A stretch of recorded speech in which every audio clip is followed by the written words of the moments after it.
All countries are unique. They are because of their ethnicity or their race or language or culture or geography. But America is unique for a different reason, because of its value system.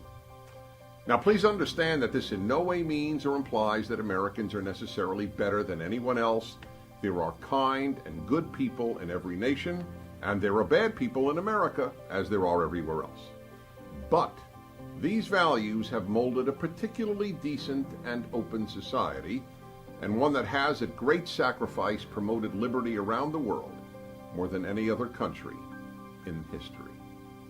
This unique value system has made the American experiment in building a free, open, affluent, non-race-based, non-ethnicity-based society the greatest social experiment in world history. I am a third-generation American. My parents and my maternal grandmother were born in Brooklyn, New York. But I didn't know I loved America until my early 20s. In my third year of college, I studied in England and began a life of travel that eventually took me to 130 countries. That was when I began to understand how important America was to the world, and still is. That was when I began to understand how unique America was, and still is.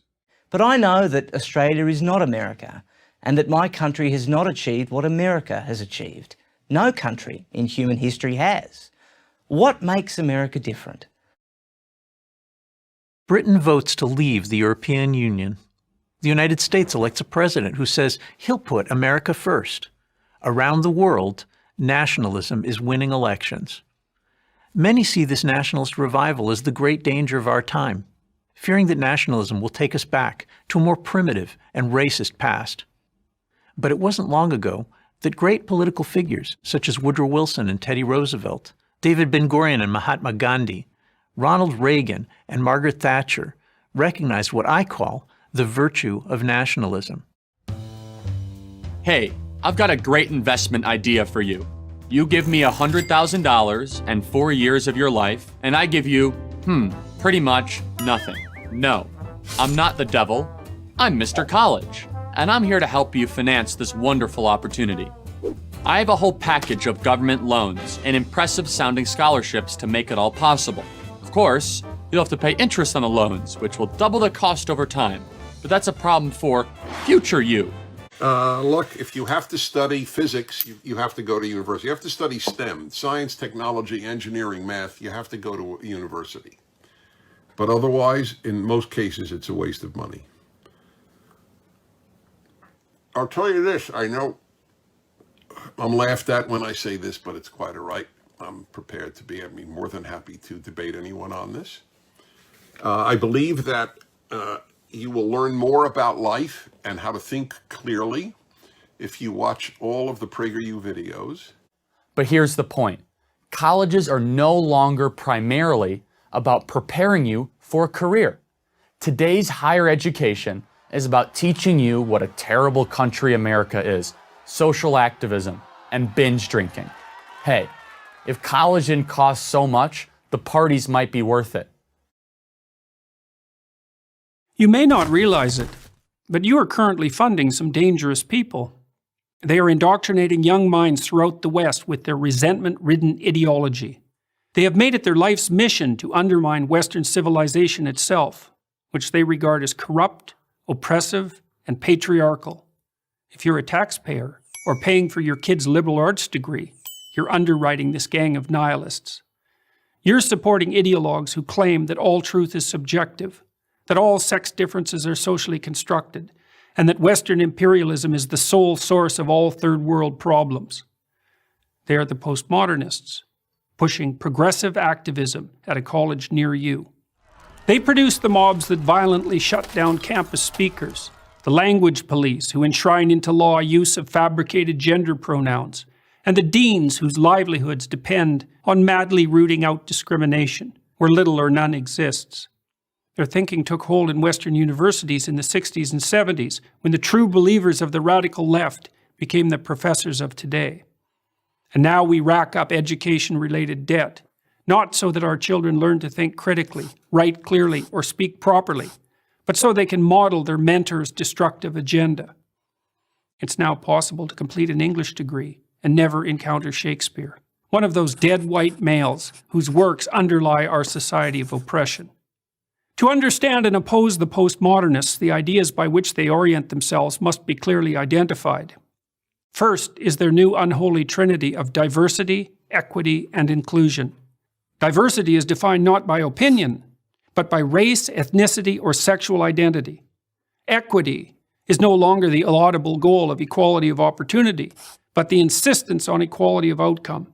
And inclusion is the use of identity-based quotas to attain this misconceived state of equity. All the classic rights of the West are to be considered secondary to these new values. Take, for example, freedom of speech, the very pillar of democracy. The postmodernists refuse to believe that people of goodwill can exchange ideas and reach consensus. Their world is instead a Hobbesian nightmare of identity groups warring for power.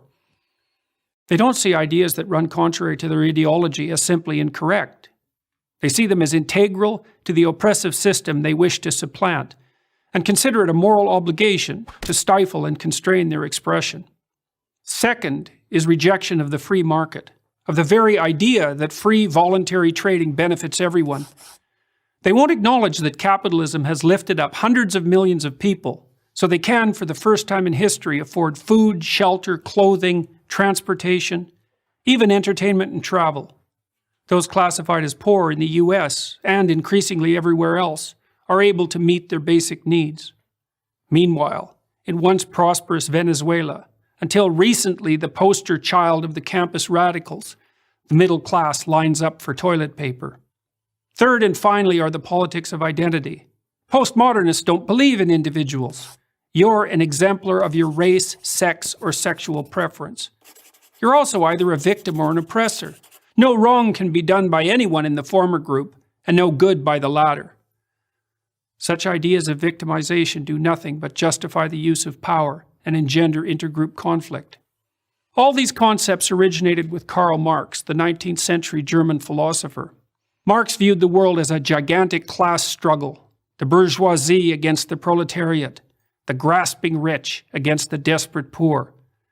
But wherever his ideas were put into practice, in the Soviet Union, China, Vietnam, and Cambodia, to name just a few, whole economies failed and tens of millions were killed. We fought a decades-long Cold War to stop the spread of those murderous notions. But they're back in the new guise of identity politics. The corrupt ideas of the postmodern neo-Marxists should be consigned to the dustbin of history. Instead, we underwrite their continuance in the very institutions where the central ideas of the West should be transmitted across the generations. Unless we stop, postmodernism will do to America and the entire Western world what it's already done to its universities. I'm Jordan Peterson, professor of psychology at the University of Toronto for Prager University. Thank you for watching this video. To help keep PragerU videos free, please consider making a tax-deductible donation.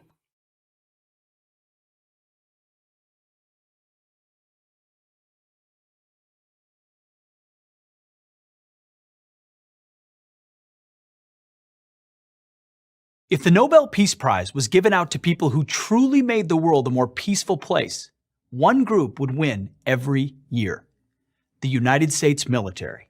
From when America's armed forces entered World War I in 1917 until today, the United States military has repeatedly made the difference between civilization and barbarism.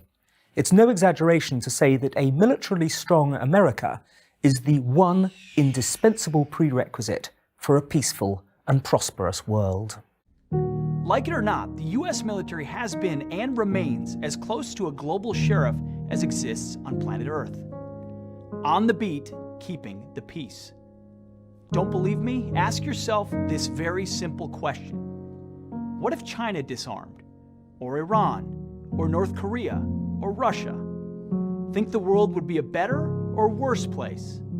The question answers itself. Truman sought to bomb Hiroshima and Nagasaki two major military-industrial targets to avoid an invasion of Japan, which Truman knew would mean, in his words, quote, an Okinawa from one end of Japan to the other, end quote.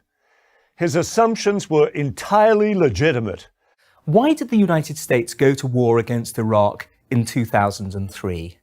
The decision was controversial at the time and remains so today, but the reason was clear. Saddam Hussein, the brutal dictator of Iraq for 35 years, was the central threat to peace in the Middle East. I took America to war in Iraq. It was all me. Okay, it was mostly me. I had some help from a clueless President George W. Bush and his neoconservative puppet master, Vice President Dick Cheney. Senior White House fanatics spoon-fed reporters like me cherry-picked intelligence about Iraq's alleged weapons of mass destruction so that America could invade Iraq and seize its oil. None of this is true, but many Americans continue to believe it. People died. It was a war. But President Bush didn't lie us into it. The false narrative that he did is itself a lie and deserves to be at last retired. There was no shortage of mistakes about Iraq, and some of the media's pre-war WMD stories were wrong, including some of mine. But so is the enduring, pernicious accusation that the Bush administration fabricated WMD intelligence to take the country to war. Before the 2003 invasion, President Bush and other senior officials cited the intelligence community's incorrect conclusions about Saddam's WMD capabilities and on occasion went beyond them. But relying on the mistakes of others, completely understandable mistakes given Saddam's horrendous record, and making errors of judgment are not the same as lying. American and European arms control experts, counterterrorism agents, and analysts who studied Iraq and briefed White House officials and journalists were the same people who gave me and my fellow reporters at the New York Times accurate information for years about Osama bin Laden and al-Qaeda's growing threat to America. In fact, 8 months before 9/11, the Times published a series of articles on that threat, a series for which the Times staff, including me, won a Pulitzer Prize. The members of the intelligence community with whom I dealt were overwhelmingly reliable, hardworking, and honest. But they were also human, and in the aftermath of 9/11, they were very wary of ever again underestimating a terrorist threat. There's an enduring myth that policymakers pressured intelligence analysts into altering their estimates to suit the Bush administration's push to war. Yet several thorough bipartisan inquiries found no evidence of such pressure. What they reveal instead is that bad intelligence led to bad policy decisions. The 2005 commission, headed by former Democratic Senator Charles Robb and Republican Judge Lawrence Silberman, called the intelligence community's estimates on Iraq dead wrong. A year earlier, the Senate Select Committee on Intelligence denounced such intelligence failures as the product of groupthink, rooted in a fear of underestimating grave threats to national security in the wake of 9/11. Will Toby, a former deputy administrator for the National Nuclear Security Administration, still fumes about the failure to see problems in the CIA's intelligence that supported Secretary of State Colin Powell's pre-war speech at the United Nations about Iraq's WMD.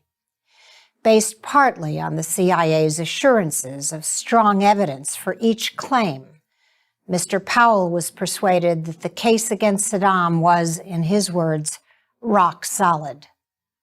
Why wouldn't he?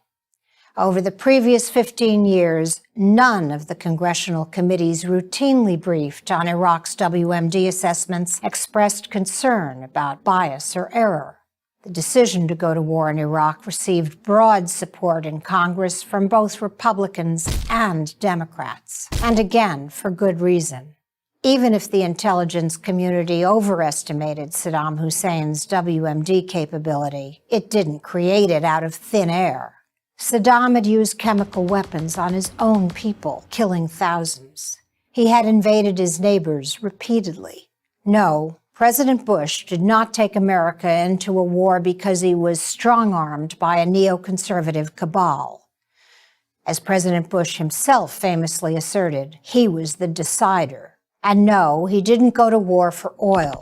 If we wanted Saddam's oil, we could have bought it. President Bush's decision to go to war was based on the information that he and his team relied on, information that was collected by the world's top agents and analyzed by the world's top analysts, including the intelligence agencies of France, Germany, and Russia, countries whose leaders did not support going to war. But they all agreed on one thing. Saddam had and was continuing to develop WMD. Our intelligence professionals and those of major European countries overestimated Saddam's capabilities. Mistakes like that filter through the system, from the White House to Congress to journalists to the public. And those mistakes impact policy. But here's the key thing to remember. They were mistakes, not lies. I'm Judith Miller, contributing editor of City Journal for Prager University. To subscribe to our YouTube channel, click here. To help keep our videos free, donate here. I am an anti-feminist. Feminism is a mean-spirited, small-minded, and oppressive philosophy that can poison relations between the sexes. Relations which for most of us provide some of life's deepest pleasures and consolations. We have strict laws against sexual assault that everyone wants to see enforced. But while rape is certainly a very serious problem, there is simply no evidence of a national campus rape epidemic. And there is certainly no evidence that sexual violence is a cultural norm in 21st century America. In fact, rates of rape in the US are very low and they've been declining for decades. Why would it be any different on a college campus? So, but my value system warned me, and this is the key thing, and I predicted this from the beginning. I said the reason that same-sex marriage troubles me is primarily that it makes the following announcement. Gender doesn't matter, because that is the argument. The gender of whom you marry doesn't matter. That's the fundamental argument of same-sex marriage. So far, I'm okay with that. Right. No. It's really logical, what I'm about to say. Okay. This has nothing to do with the Bible. Mm-hmm. It will in a moment, but it has to still be logical, even if it's biblical. So if gender doesn't matter in marriage, then gender won't matter, period. What's up, guys? This is Will Witt with PragerU. Today we're at UC Berkeley, and we are asking students, how many genders are there? Let's do it. How many genders are there? Infinite. Infinite? I think there are infinite genders. Yeah. Why do you say that? Because I think, I don't know, you can't put things in boundaries. You can define yourself as whatever you want. And I don't have a number for it, so it's infinite for me. Yeah. What do you identify as? I identify as female. I identify as male. How many genders are there? God, I don't know. Today we are told that male and female are one and the same. This denial of male-female differences has led to the astonishing belief that men and women are not born male or female. They are whatever gender they say they are. Facebook went so far as to offer its users over 50 genders to choose from. Know what a demi-boy is? Me neither. The idea that gender identification is now a personal choice might sound enlightened to some, but it's actually a very anti-scientific view of one of the essential facts of life. Hey guys, do you ever wonder why lawmakers who claim to be pro-life make it so hard to live life? They love the unborn, but once you're past the birth canal, get a job. Okay, let's get something straight. A woman's uterus isn't a potluck, and if it was, then men are the kind of guests that only bring paper plates. The day it should be necessary to get consent from the father is the day we invent the male uterus. We'll call it the deuterus. Until then, our body's our choice. Is ending the life of a human fetus moral? Let's begin with this question. Does the human fetus have any value and any rights? Now, it's a scientific fact that a human fetus is human life. Those who argue that the human fetus has no rights say that a fetus is not a person. But even if you believe that, it doesn't mean the fetus has no intrinsic value or no rights. What's a bigger threat to America, fake news or Russia? Radio talk show host Dennis Prager recently tweeting this: the news media in the West pose a far greater danger to Western civilization than Russia does. All right, joining us right now to discuss is the host of the Dennis Prager Show, Dennis Prager. Dennis, threat? Really? You know, I have to tell you, and this may sound odd to, I don't know if to you, but to many of the viewers, I don't understand why the tweet is controversial. Putin does not threaten Western civilization. Western civilization is a set of ideas and values. When students remove the American flag from their campuses, that's not Putin. All of the things that are happening in the West to undo Western civilization have nothing to do with Putin. The universities, the only thing I regret about the tweet is that I didn't write the universities and the media in the West are a greater threat to Western civilization. The New York Times publishes pieces that it is unfortunate that the United States was ever founded. We should have been part of Canada from the beginning. I mean, I don't know why it's controversial. That's what they're. You've probably heard a lot of people recently screaming and yelling about fake news. Charges fly from all points on the political spectrum. This story is mistaken. It's fake news. That statement is incorrect. It's fake news. But to my mind, these arguments miss the point. Mainstream American news is all fake because the major news outlets are so consistently biased toward the left that whether any given story they report is factual or not, their overall reportage is essentially leftist propaganda. That is, many reporters like to describe themselves as independent, but they're not. Not really. By any fair measure, this group is overwhelmingly on the political left. The obvious liberal bias has only served to push conservative readers to those sources that cater to conservative themes, further polarizing the media landscape. And unable to attract conservatives, the mainstream media have chosen to double down on views and themes that appeal to their liberal constituency. CNN is fake news. Thank you so much for watching. Make sure you like this video, share with all your friends, and comment down below what you think. This has been Will Wit with PragerU. Peace. What do you guys think of CNN? Fake news? Oh.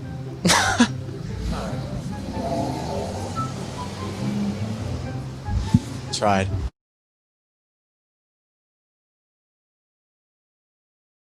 Almost everyone has heard of the doctrine of the separation of church and state.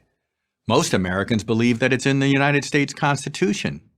But there is no such phrase in the Constitution, and there never was, for a simple reason. The Founding Fathers never intended for church and state to be completely separate. They saw religion, specifically religions based on the Bible, as indispensable to the moral foundation of the nation they were creating.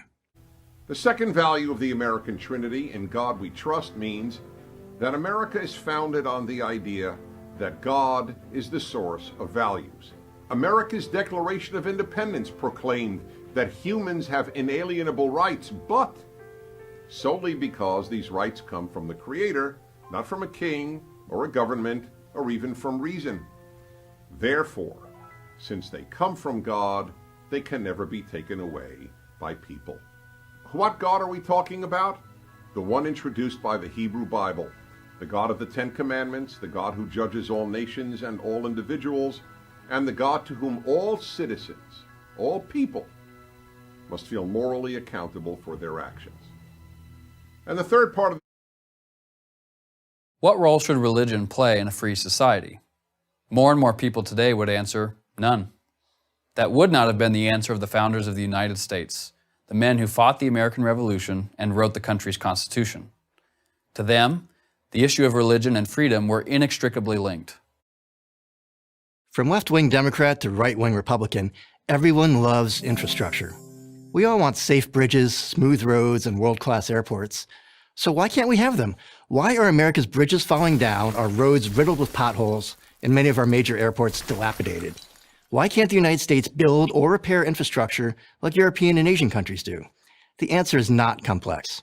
America doesn't have better infrastructure because of two groups: environmental activists and labor unions. Ever hear complaints about big banks, big oil, and big pharma? I'll bet you have. But there's another big that you rarely hear about: big unions. Shortly after taking office, President Barack Obama's Secretary of Education, Arne Duncan, acknowledged that America's public school system is broken. It's obvious the system's broken, he said. Let's admit it's broken. Let's admit it's dysfunctional. Let's do something dramatically different, and let's do it now. Let's fix the thing. Why are America's public schools failing? Why, after more than a quarter century of perpetual reform, has the nation been unable to bring real change to public education? Well, a complete answer, of course, would be very complicated. But at the heart of it lies the power of the teachers' unions, the National Education Association, the American Federation of Teachers, and their state and local affiliates. Now, I don't say this out of some sort of anti-union ideology. I say it as an objective description of reality, backed by an enormous amount of data. Union power has created insurmountable problems. How would you like to fund politicians with whom you strongly disagree? Not interested? How about if I forced you? How would I do that?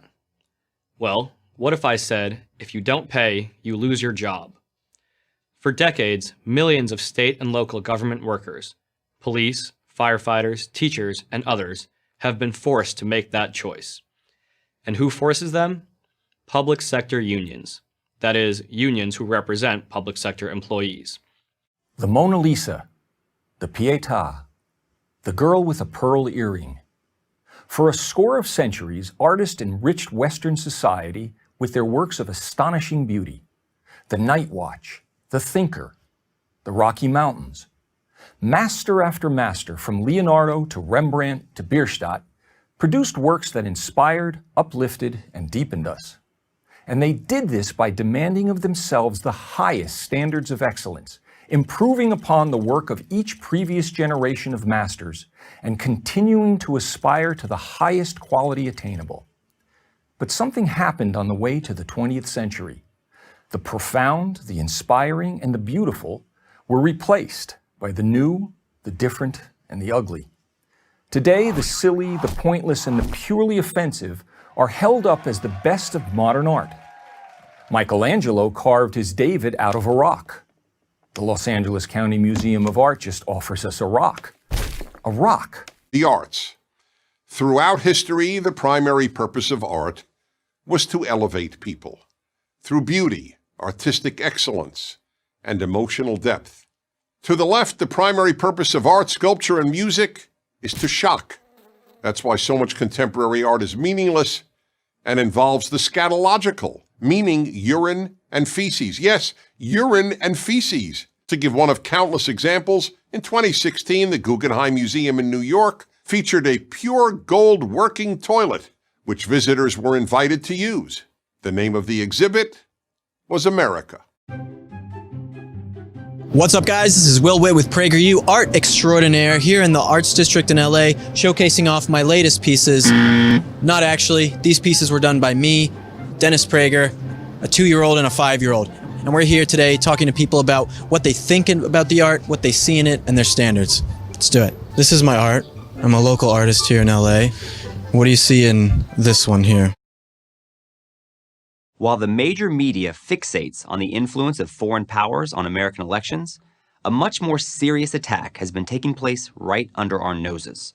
Good old-fashioned, homegrown voter fraud. Let's look at 3 of the worst offenses. Example number 1, bloated voter rolls. In 244 counties across the United States, there are more registered voters than there are people legally eligible to vote. 29 states have counties with more registered voters than legal residents, and 8 states have more registered voters than actual voting age people. In my many years in Washington, the most alarming development has been advertised under the soothing title of campaign finance reform. We Americans are disposed to think that the word reform is a synonym for improvement. But what is called campaign finance reform is nothing less than a frontal assault on the first, the most fundamental of our freedoms, the freedom to speak our minds and to participate in politics.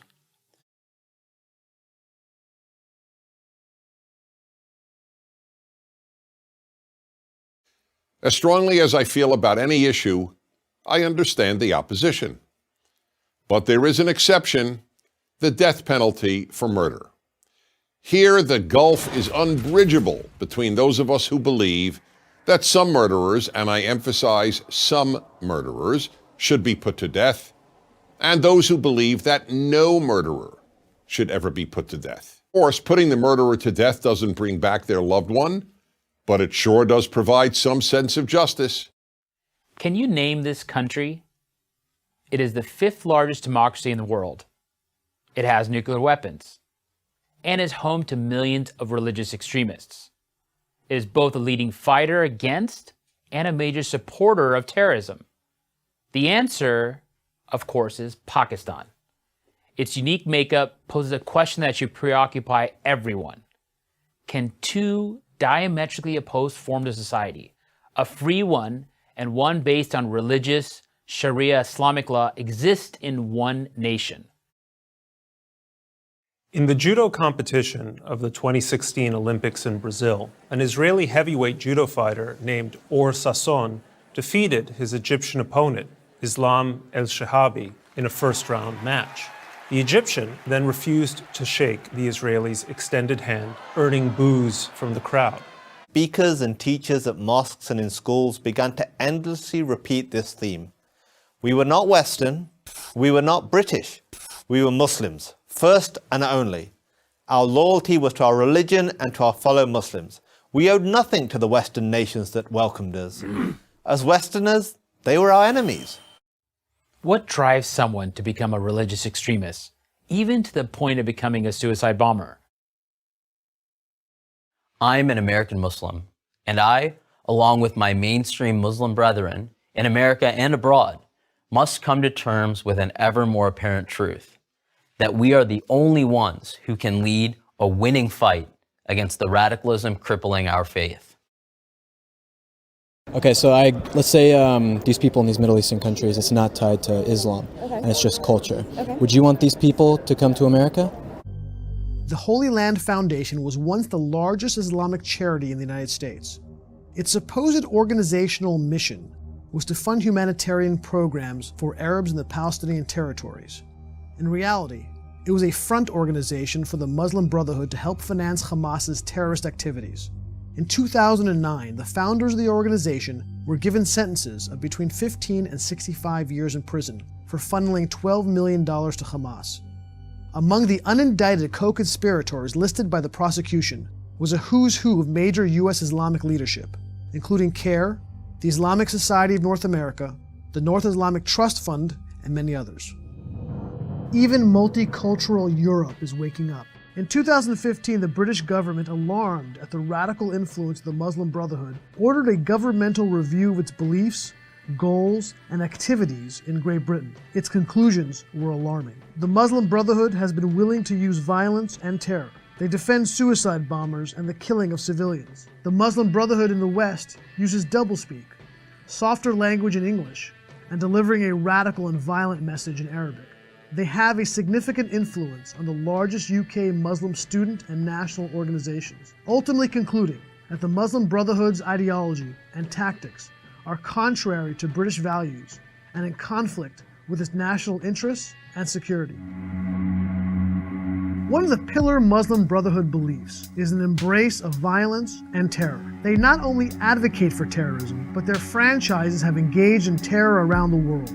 Hamas, one of the world's leading terrorist groups, is a direct offshoot of the Muslim Brotherhood. With full support from the Brotherhood leadership, Hamas is one of the most prolific terror groups in the world, and is not the only Brotherhood branch of terror. Qassam and Liwa al-Thawra in Egypt, Islah in Yemen, and Hizb al-Watan in Libya are also groups who wield terror as a weapon to promote the Muslim. After every new jihadist attack against the West, politicians reassure us that the atrocity does not represent the true nature of mainstream Islam. Of the 1.6 billion Muslims in the world, they constantly reassure us, the overwhelming majority are as law-abiding as any members of any other monotheistic faith. Only a tiny fraction engage in terror, and Islam is a religion of peace. Furthermore, we are told the great majority of Muslims hold moderate views. But what does that mean? How moderate are moderate Muslims? What is the world's most dangerous ideology? In the first part of the 20th century, the answer was fascism. First manifest in Italy in the 1920s, and then in Nazi Germany and in Imperial Japan. It took a world war and 50 million dead to stamp it out. In the second half of the 20th century, the answer was communism. Between the Soviet Union, Mao's China, and their client states, at least 100 million people were killed in its wake. Today, the answer is Islamism, a radical and often violent form of Islam. I was raised a practicing Muslim and remained one for almost half my life. I attended madrasas, that is Islamic schools, and memorized large parts of the Quran. As a child, I lived in Mecca for a time and frequently visited the Grand Mosque. As a teenager, I sympathized with the Muslim Brotherhood. At 22, while my family was living in Kenya, my father arranged my marriage to a member of our family clan, a man that I had never met. I ran away, made my way to Holland, studied there, and eventually was elected a member of the Dutch Parliament. Now I live in the United States. In short, I have seen Islam from the inside and the outside. I believe that a reform of Islam is necessary and possible, and only Muslims can make that reform a reality.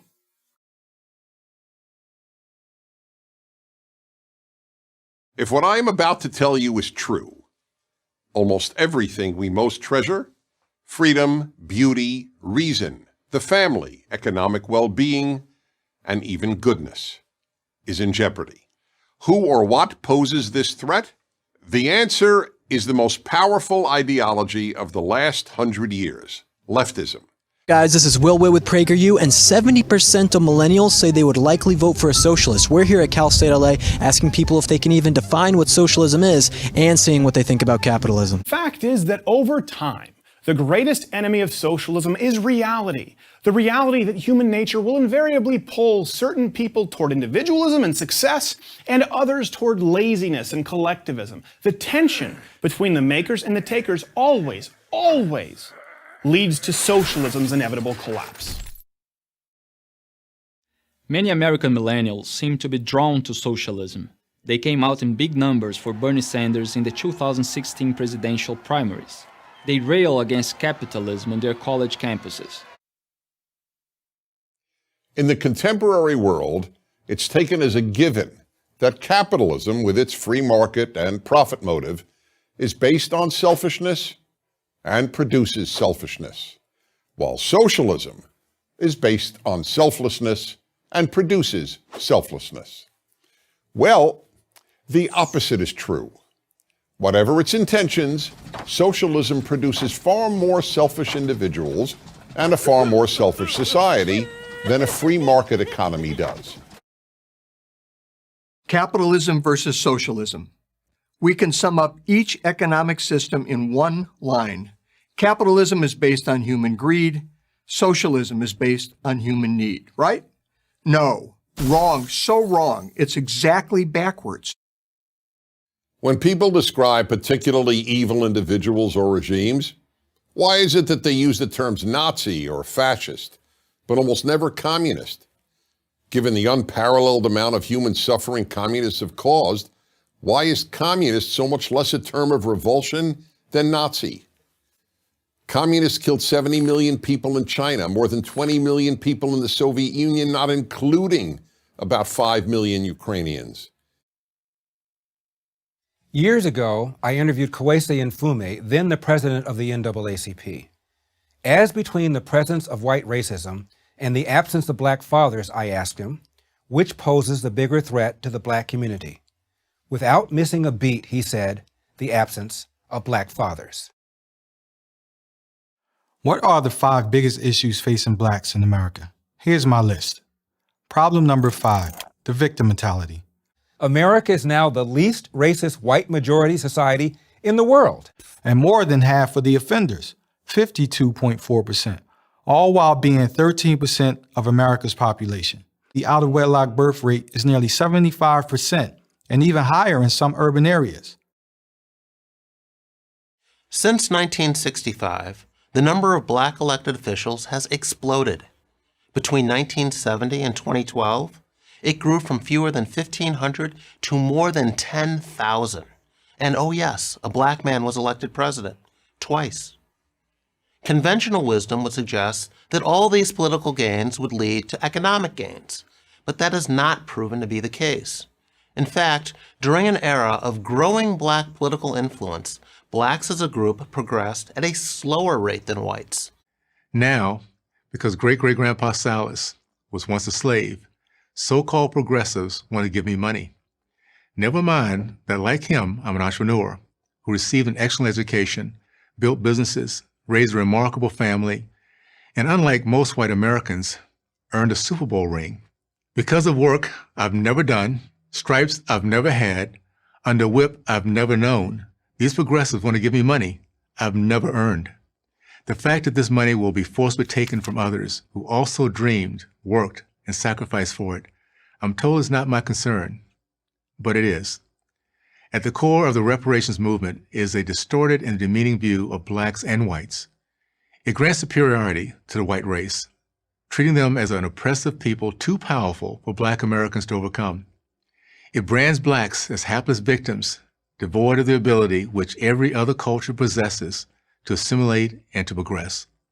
One of the biggest reasons that I had reason to believe from the beginning, aside from evidence that seemed a bit contradictory to what he said, was that there were so many hoaxes involved in attacks on blacks and nooses and swastikas and the like. There were so many of them, and there have been so many in the last few years that it just wouldn't surprise me.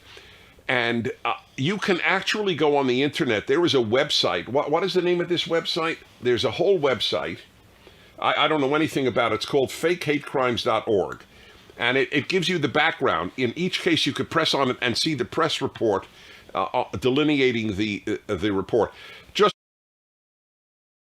Does the truth matter? Not to groups like Black Lives Matter. That's tragic for many reasons, not the least of which is that black lives are being lost as a result. When it comes to the subject of American police, blacks, and the deadly use of force, here is what we know. A recent deadly force study by Washington State University researcher Lois James found that police officers were less likely to shoot unarmed black suspects than unarmed white or Hispanic ones in simulated threat scenarios. Harvard economics professor Roland Fryer analyzed more than 1,000 officer-involved shootings across the country. He concluded that there is zero evidence of racial bias in police shootings. In Houston, he found that blacks were 24% less likely than whites to be shot by officers, even though the suspects were armed or violent. Does the truth matter? An analysis of the Washington Post's police shooting database and of federal crime statistics reveals that fully 12% of all whites and Hispanics who die of homicide are killed by cops. By contrast, only 4% of black homicide victims are killed by cops. In New York City, blacks commit over 3/4 of all shootings, though they are only 23% of the city's population. Whites, by contrast, commit under 2% of all shootings in the city, though they are 34% of the population. We Americans are disposed to think that the word reform is a synonym for improvement. But what is called campaign finance reform is nothing less than a frontal assault on the first, the most fundamental of our freedoms, the freedom to speak our minds and to participate in politics. Progressive politicians love to talk about raising the minimum wage. It makes them sound caring, compassionate, concerned. They're on the side of the worker standing against the greedy employer. The current call is for a national $15 an hour minimum wage, more than double the current federal rate of $7.25. A number of cities and states are already there, including New York, California, Washington, D.C., and Seattle. Others are considering it. The left casts the minimum wage debate as a war between employee and employer. But most business owners pay their workers as much as they can. Finding and keeping good people is the hardest part of any employer's job. There's a virtual consensus among economists, the Times wrote, that the minimum wage is an idea whose time has passed. So economists in the liberal paper were on the same page, pun intended. Why? Because they understood that a minimum wage does not guarantee jobs. It guarantees only that those who get jobs will be paid at least that minimum. And that leads to two bad outcomes: unemployment and higher prices. I can best explain. They could simply threaten to walk off the job if they didn't get what they wanted. Sanitation workers, for example, could put public health at risk by refusing to collect the garbage.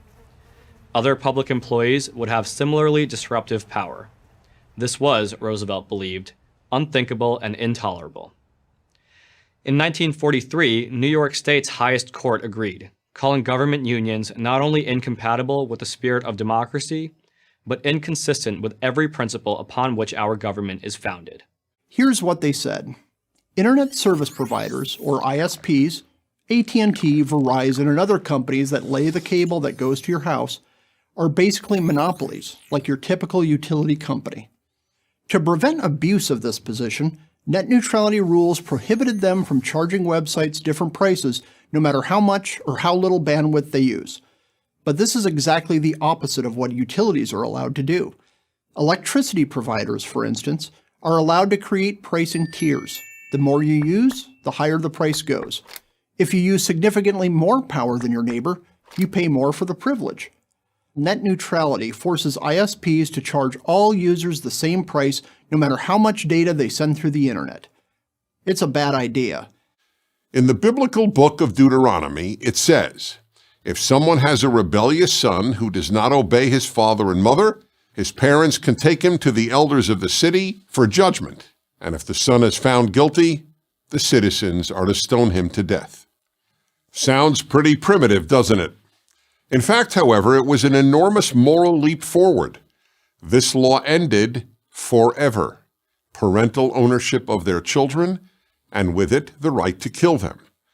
The brilliance of this law was that it seemed to preserve the absolute authority of parents, but in fact ended it. But you will respond, the citizens of the city could still kill the child. Theoretically, that was true, but we have no instance of it ever happening in the history of the Jews, the people who brought the book into the world and lived by its rules. Critics of Western religion also often cite the famous biblical law, an eye for an eye, tooth for a tooth, hand for a hand, etc., as another example of an immoral biblical law. But this law, known by its Latin name, lex talionis, the law of retaliation, was another great moral advance. It was not meant to be taken literally, and it never was, for the simple reason that it's impossible to exactly duplicate bodily harm. Only a life for a life was meant literally, and taken literally, there is capital punishment for premeditated murder. So then, what did it mean? For one thing, lex talionis is the ultimate statement of human equality. Every person's eye is as precious as anyone else's. Our prisons are crowded with people who shouldn't be there, the victims of a racist justice system. This is the popular progressive narrative, but it's wrong in every respect, dangerously wrong. The US does have a very large prison population, not because too many innocent people are incarcerated, but because too many people commit serious, usually violent crimes. But no profession works harder to correct its mistakes. You can mark social progress by the improvements made by police departments over the last 50 years. Today, police are more professional, better educated, and better trained than at any time in their history. You wouldn't know it, though, if you listened to self-serving, self-righteous politicians and activists. In their version of history, the police are the villains of the story, not its heroes. Like everything else this crowd does, they've got it all backwards. The police aren't the problem. The politicians and activists are. The police didn't create the failed urban policies that have locked people into generational poverty. The police aren't responsible for fatherless homes, failing schools, and bad lifestyle choices. And they sure as hell aren't responsible for the lack of respect shown to police officers. It is this lack of respect for authority, fostered over decades by the progressive left and its fear the police narrative, that has led to the needless deaths of so many young black men. When Officer Darren Wilson told Michael Brown to get out of the middle of the street in Ferguson, Missouri, did Brown comply? No.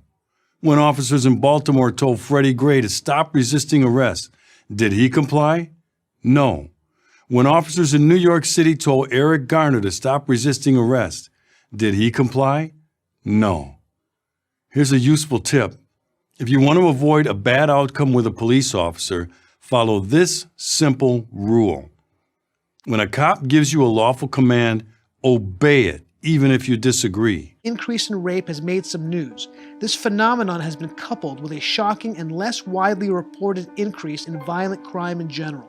Over the past couple of years, several dangerous immigrant riots have broken out, and fear new waves of immigration would change their minds if we could radically reduce new, i.e. future, illegal immigration.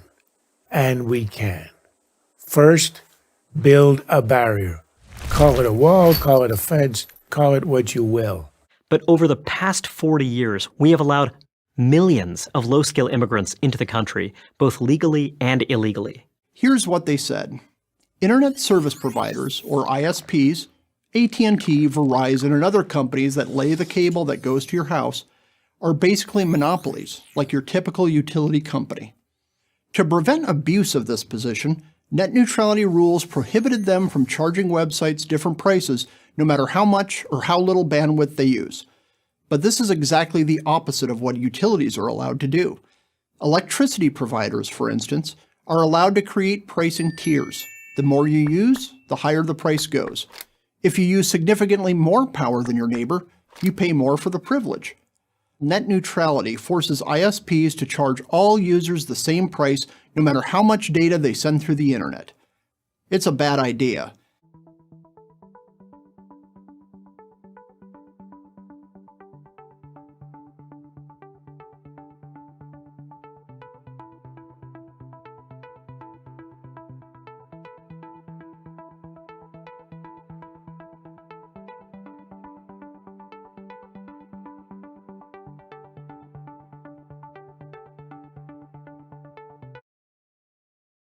If what I am about to tell you is true, almost everything we most treasure, freedom, beauty, reason, the family, economic well-being, and even goodness, is in jeopardy. Who or what poses this threat? The answer is the most powerful ideology of the last 100 years, leftism. In short, I have seen Islam from the inside and the outside. I believe that a reform of Islam is necessary and possible, and only Muslims can make that reform a reality. But we in the West cannot remain on the sidelines as though the outcome of this struggle has nothing to do with us. If the jihadists win and the hope for a reformed Islam dies, the rest of the world will pay a terrible price. Liberal or conservative, male or female, young or old, Americans love to bash the news media. Once among the nation's most trusted institutions, the news media have fallen from grace. And fear new waves of immigration would change their minds if we could radically reduce new, i.e. future, illegal immigration. And we can. First, build a barrier.